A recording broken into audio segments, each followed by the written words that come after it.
Okay, hello to the Lloyds Bank British Business Excellence Awards 2023 judges. My name's Richard. I'm sending this video out to all of you, mainly because I'm not exactly sure of whom of you I should be sending this video to. This is a video with regard to one of your winners. I just have a few questions about that winner and how the award was made. I'm also going to send this video to Sarah Austin, so she's got eyes on it.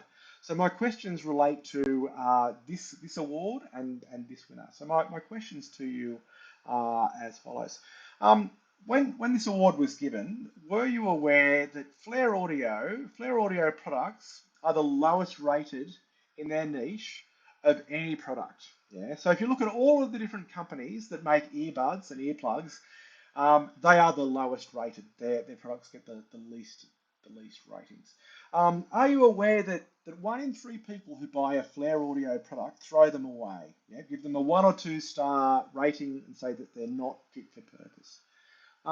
Were you aware when you gave out this award that there are serious questions about whether Flare Audio openly and honestly represent these issues to new customers? Do they say, oh, look, not everyone finds that they work, or does something else happen? And were you aware that it's almost impossible to get a refund from Flare Audio because of their refund policy? That's probably the biggest innovation that I can see here. The marketing strategy, not necessarily the product, the marketing strategy is innovative in such a way that in spite of the product problems, people buy them and they make a lot of money. Flare Audio makes a lot of money because you can't get a refund. Okay. All right, so let me tell you a bit about me. I am this guy. I am Richard McLaughlin. I'm a head of marketing of some 20 odd years experience. Prior to that, I was a corporate crime investigator, a senior corporate crime investigator in Australia for a government organisation. So I have a bit of investigation experience, which I've put to a bit of use here. Um, Flare Audio. Okay, what do they sell? They sell earbuds, earplugs. Okay, so a couple of main products. So this one here, this one's targeting people with dysphonia, so sound sensitivity. So people like me would be very interested in this product. They sell other products like the sleep. This is like the fifth or sixth different version of this. In the last few years, they do keep reshaping it and remodeling it, but this is the most recent one. So they're two of their more popular products. Now, their marketing, the way this works is that they reach out to potential customers via social media. So you might see a Flare Audio ad on Instagram or Facebook, and you're immediately struck by this very, very slick imagery. Yeah, it looks very, very professional. Yeah. And then you come and read the reviews and what people say, and everything seems fantastic. Yeah.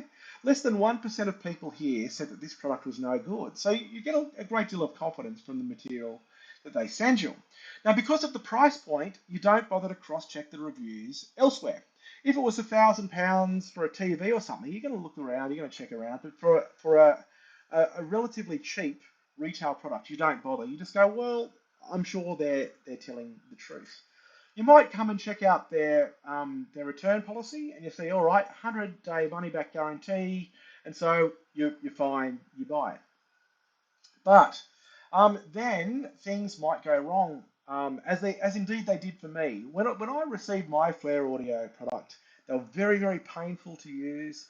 They didn't really do what they were supposed to do. The claim was they were useful to sleep in. I couldn't sleep in them at all. They were very, very painful. They didn't block a lot of noise. So I'm like, I'm really, really unhappy. This was too much money.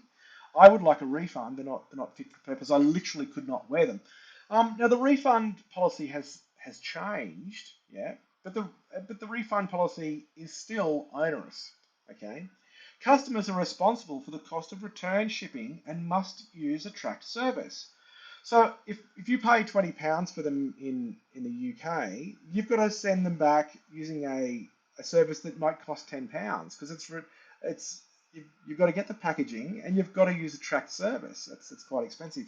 But if you're in Germany where I am, or indeed in the US or Australia, it's even more onerous because you've got to ship them back to the UK. You've got to send them international registered post. So it doesn't matter where you bought them, that's the return place. So international sales are really, they're really not returnable. Okay. All right, so, but how many people are in fact unhappy like me? Yeah, not very many, right? Look at these reviews. Everyone loves them. Well, but is that true? Okay, so if you pop over to Trustpilot and look up Flare Audio, you can see, in fact, their one-star rating is at 25%. And it might well be higher than that because you've got to provide proof of purchase and do all sorts of things. Um, and, and Trustpilot are really onto it. They knock out a lot of reviews that they think are too unfair. So 25% might actually be low, but look at it, 33% one and two star reviews. So 33% of people here said no, they're no good. If you have a look at the most recent ones, as of well November 1, 2023 is the last one I can see. Yeah, I've got it sorted by most recent. 8 out of the last 20 are one star. So 40% is their current one star rating. Now remember on their website they're saying nothing like that. They're saying everything's really, really good. And then if you dig through the one-star reviews, you'll realize that people are saying, I tried to leave a bad review on their website, yet they refuse to publish it. Yeah, so they're really, really not willing to publish an accurate position of their reviews here. All right, let's check them somewhere else. So here they are on Amazon.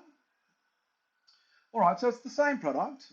All right, so here, so one and two star review is running at 24%. So roughly 1 in 4%, 1 in 4%, roughly 1 in 4 people said no, they're no good, threw them away. And the refund policy is similarly problematic here. Let's have a look at some of the reviews. They're sorted by most recent. Carly says they're pointless. Amy would fit a 4-year-old. Nice, but hurt my ears. Way too small. They don't fit and I can't return them. Don't really work. Yeah, oh, someone said they actually work. Didn't work and unable to return. Unable to return. Don't work. Unable to return. That is the marketing innovation here. Okay. They reach out to you saying, these are marvelous. They're not necessarily. For some people, I'm sure they work, but for a great number of people, they do not, and it's not accurately represented in their marketing, and then you cannot return them. Could this be a mistake? Could this be a case of that people just genuinely review them better on their own website? Well, look, let's cross-check this by looking at the market leader, Loop. All right, so Loop on Amazon, they're running at a 4.4, 7% one star on Amazon. If we go to their own website, it's slightly higher. You'd expect that, 4.5. The one stars are running at a fair bit lower. And then if we come over to Trustpilot, well, we would expect reviews to be at their lowest because, people come here to have a real whinge and a moan, don't they? Well, it's still 4.3. So they're accurate within a margin of difference that's reasonable and acceptable. Yeah, 4.3, 4.4, 4.5. Yeah, but to go from a 3.2 to a virtual 5, yeah, and to be 2,500% different in the one-star reviews, there is no way for that to actually have happened by accident. That's a curated, intentional misrepresentation of this product as being better accepted than it actually is. Yeah. All right. So look, that's all I have for you. Yeah. Um, I was wondering if you could answer those questions for me. Did you realize they are the lowest rated? Did you realize they misrepresent how poorly received their products are? Did you realize you can't get a refund? Yep. And did you realize just how many people these products fail for? Is this company truly a deserving winner of your innovation award? That is my question. This video will now end.